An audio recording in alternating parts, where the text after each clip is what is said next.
অপপ্রচার যেটা চলছে, প্রপাগান্ডা চলছে বিভিন্ন গ্রুপগুলোতে, মানে হচ্ছে যে খুব মেসিভ আকারে, মানে যদি আপনারা এই সাইটগুলো বন্ধ করতে ব্যর্থ হন তাহলে গোটা জাতিকে আপনারা সেটা জানান যে আসলে সেটা আপনারা পারছেন না।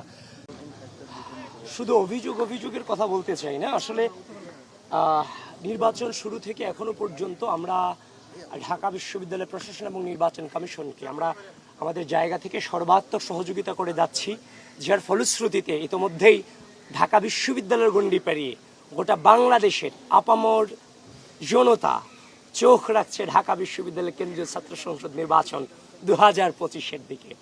এবং যখন প্রচারণায় যাচ্ছি অভূতপূর্ব সাড়া পাচ্ছি, সাধারণ শিক্ষার্থীদের সাথে কমিউনিকেশন হচ্ছে।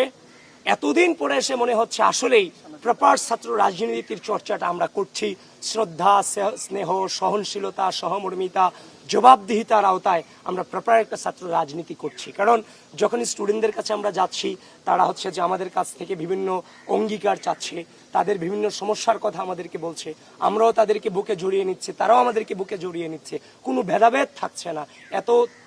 একটা দীর্ঘ সময় ধরে নেতৃত্ব এবং সাধারণ শিক্ষার্থীদের মাঝে একটা আছে যে আপনার দূরত্ব ছিল, সেটা মোটামুটি ভাবে পুরোপুরি হচ্ছে যে কাটিয়ে উঠতে পেরেছি আমরা এই ডাকসু নির্বাচনকে কেন্দ্র করে।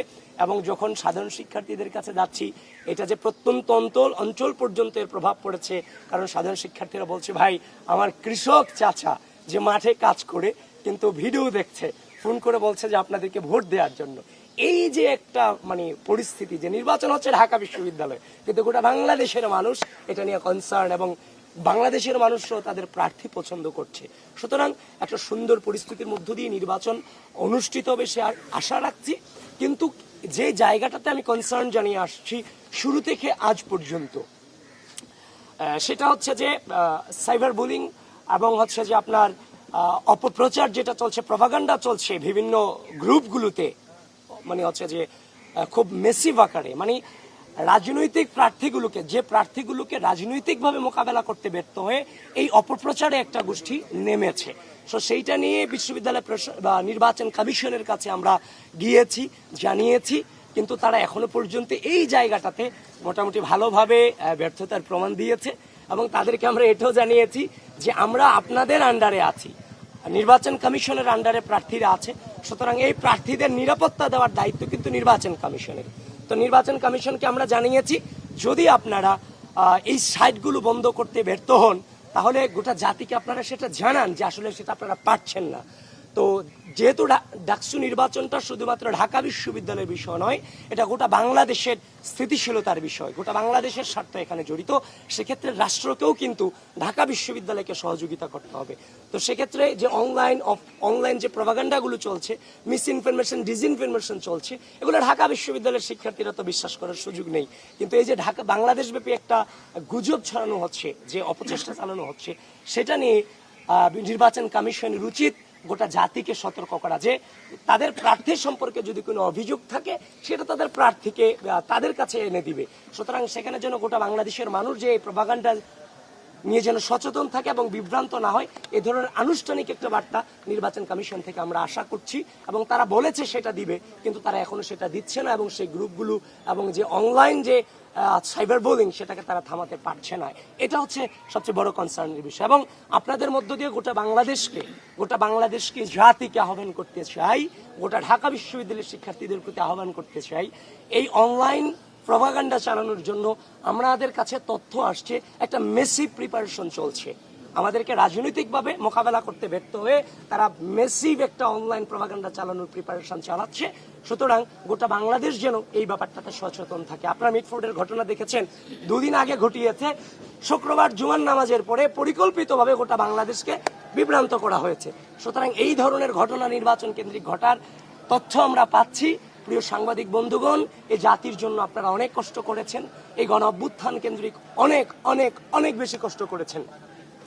আপনারা এই ঢাকা বিশ্ববিদ্যালয় কেন্দ্রীয় ছাত্র সংসদ নির্বাচনটা অনেক বেশি গুরুত্বপূর্ণ। আপনারা এই জায়গাটাতে অনেক বেশি সচেতন থাকবেন।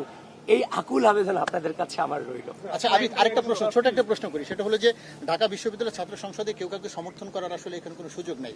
যারা প্রার্থী হবেন তারা নিজেরা শেষ পর্যন্ত থাকবেন, কিন্তু কিছুক্ষণ আগে আমরা দেখেছি একজন জেস প্রার্থী মাহিন চৌধুরী তিনি আরেকজনকে সমর্থন করেছেন। এই বিষয়টাকে আপনারা কিভাবে দেখবেন? এই জিনিসটাকে আগে আমরা নির্বাচন কমিশনের প্রতিক্রিয়া জানতে চাই, এরপর এটা নিয়ে আমরা মন্তব্য করব। আগে নির্বাচন কমিশন তার কি প্রতিক্রিয়া দেখায় সেটা দেখতে চাই, এরপর এটা নিয়ে মন্তব্য করব। আপাতত এটা নিয়ে আমি কোনো মন্তব্যতে যেতে চাচ্ছি না।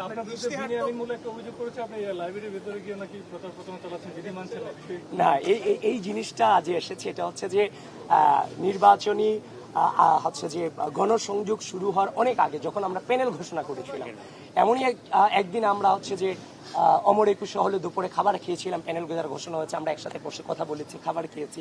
তো তারই ফলশ্রুতিতে পাশের লাইব্রেরিতে আমার তো বিশ্ববিদ্যালয়ের স্টুডেন্ট আছে, তো বলতেছে ভাই আমারও তো ইশতেহার প্রণয়ন করার একটা ব্যাপার স্যাপার আছে। তো সবকিছু মিলিয়ে বলছে ভাই আমাদের লাইব্রেরিটি একটু দেখে যান, খুব অল্প সংখ্যক আমরা বসি এখানে।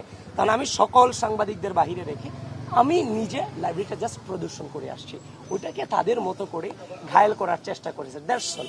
এটা কোনো বিষয়ের মধ্যেই পড়ে না, প্রশ্নের মধ্যেও পড়ে না। আপনার ইশতেহার তো অনেক বড়, আপনি যদি নির্বাচিত হন কোন বিষয়টাকে প্রথম প্রায়োরিটি দিবেন, প্রথম কাজ করবেন কোনটা নিয়ে? আমরা ইশতেহার 10 দফা দিয়েছি, তো তার মধ্যে যে জিনিসগুলোকে প্রথমে একদম স্টার্টিং এই যে জিনিসগুলোকে গুরুত্ব আরোপ করা হবে, এর ভিতরে আছে হচ্ছে যে আপনার আবাসন সংকটটাকে খুব গুরুত্বের সাথে দেখার টার্গেট আছে। যেমন আমাদের 13টা হল ছেলেদের আছে, ছেলেদের হলও বাড়ানো প্রয়োজন, এবং মেয়েদের মাত্র 5টা হল, যেখানে প্রায় 50% মেয়ে। এটা কোনোভাবে মেনে নেওয়া যায় না।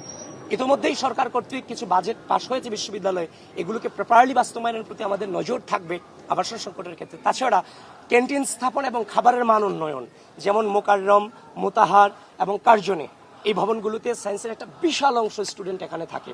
তো সেখানে হচ্ছে যে আপনার ক্যান্টিন নাই, খাওয়ার জন্য এদের মল চত্বরে, হাকিম চত্বরে আসা লাগতেছে, টিসিতে আসা লাগতেছে, অথবা ওই শহীদুল্লাহ হলের পুকুর পাড়ে যাওয়া লাগতেছে, যেটা কোনোভাবেই কাম্য নয়। সুতরাং আমরা ক্যান্টিনটার প্রতি জোরদার করব এবং গোটা ঢাকা বিশ্ববিদ্যালয়ের প্রতি প্রত্যেকটা হল ক্যান্টিনে খাবারের মান নিশ্চিত করার জন্য জিরো টলারেন্স নীতি অবলম্বন করব।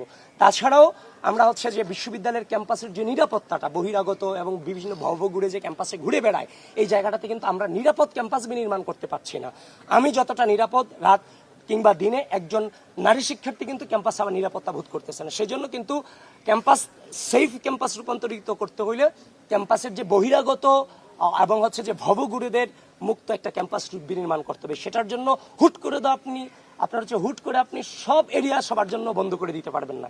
এই জন্য আমরা বিভিন্ন জোনে ভাগ করে ফেলার জন্য ইতিমধ্যেই ইশতেহারে বলেছি, green zone, yellow zone, red জোনে বিভিন্ন জোনে ভাগ করে বিধি নিষেধ আরোপ করে দেওয়ার একটা টার্গেট আছে। সুতরাং ক্যাম্পাসের সেফটি নিয়ে আমাদের একটা কনসার্ন আছে।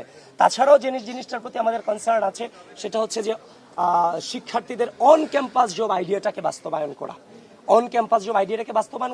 আর সেটার জন্য আমরা যে জিনিসটাকে চিন্তা ভাবনা করেছি, বিশ্ববিদ্যালয়ে যে ভ্রাম্যমান দোকানগুলো আছে, ব্যবসায়িক প্রতিষ্ঠানগুলো আছে, সেই প্রতিষ্ঠানগুলোকে হচ্ছে যে ঢাকা বিশ্ববিদ্যালয় প্রশাসনের কন্ট্রোলে এনে হচ্ছে যে মানে শিক্ষার্থীদেরকে এখানে যতটা ইনভলভ করা যায়, উদ্যোক্তা বানানো যায়, তাদের যে ফাইন্যান্সিয়াল যে ক্রাইসিসটা থাকে, টিউশনি কেন্দ্রিক যে ঝামেলা তাদের পোহাতে হয়, এই জিনিসটাতে তাদেরকে আমরা এখানে প্রায়োরিটি দিতে চাই। তাছাড়াও রেজিস্ট্রার বিল্ডিং এর যে দাপ্তরিক কাজগুলো আছে, সেখানে কিন্তু হচ্ছে পার্ট টাইম জব আছে, সেখানে ঢাকা বিশ্ববিদ্যালয়ের শিক্ষার্থীদেরকে প্রায়োরিটি বেসিসে আমরা ইনক্লুড করতে চাই। তাছাড়া ঢাকা বিশ্ববিদ্যালয়ে বাৎসরিকভাবে 2 থেকে 3 বার আমরা জব ফেয়ারের আয়োজনের উদ্যোগটাকে আরো বেশি প্রায়োরিটি দিতে চাই, যেখানে হচ্ছে কর্পোরেট যে জব ফেয়ারে বিভিন্ন কর্পোরেট কোম্পানিগুলো যারা আছে তারা এখানে আসবেন, শিক্ষার্থীদের এখানে ঢাকা বিশ্ববিদ্যালয়ে বসে তাদের ভাইবা নেবেন, এবং এই ঢাকা বিশ্ববিদ্যালয় থেকে তাদের জব হবে, এবং যারা জবে যেতে চায় তারা জবে যাবে, যারা হচ্ছে যে আপনার ইন্টার্নশিপে যেতে চায় তারা ইন্টার্নশিপে যাবে। তাছাড়াও আমরা যে জিনিসটার প্রতি হচ্ছে যে গুরুত্ব আরোপ করছি, সেই জিনিসটা হচ্ছে যে ঢাকা বিশ্ববিদ্যালয়ের যে একাডেমিক আমাদের যে পড়াশোনা, তার বাহিরে যেন হচ্ছে যে টেকনোলজিক্যাল স্কিলটা খুবই গুরুত্বপূর্ণ। আমরা প্রত্যন্ত অঞ্চল থেকে স্টুডেন্টগুলো ম্যাক্সিমাম উঠে আসি, ওইখানে টেকনোলজিক্যাল অ্যাডভান্টেজ না থাকার কারণে আমরা সেটাতে আমাদের একটু ব্যাক পোহাতে হয়, যার ফলে টেকনোলজিক্যাল স্কিল, তারপর হচ্ছে যে আপনার হচ্ছে যে ইংরেজি ভাষার প্রতি একটা জোরদার প্রদান করা, যে ইংরেজি ভাষায় যেন প্রপার দক্ষতা থাকে, এবং ইংরেজি এবং বাংলার বাইরে থার্ড ল্যাঙ্গুয়েজ হিসেবে আর যেটাকে বৈশ্বিক চাহিদা আসে, ওইটা যেন প্রত্যেকটা স্টুডেন্ট এই অ্যাডভান্টেজটা পায়, সেদিকে আমাদের একটা লক্ষ্য রাখার টার্গেট আছে। এভাবেই অনেকগুলো জিনিস নিয়ে আমরা চিন্তা ভাবনা করতেছি, খুব দ্রুতই আমরা ইনশাল্লাহ এই ইনিশিয়েটিভগুলো নিব আর কি। ধন্যবাদ।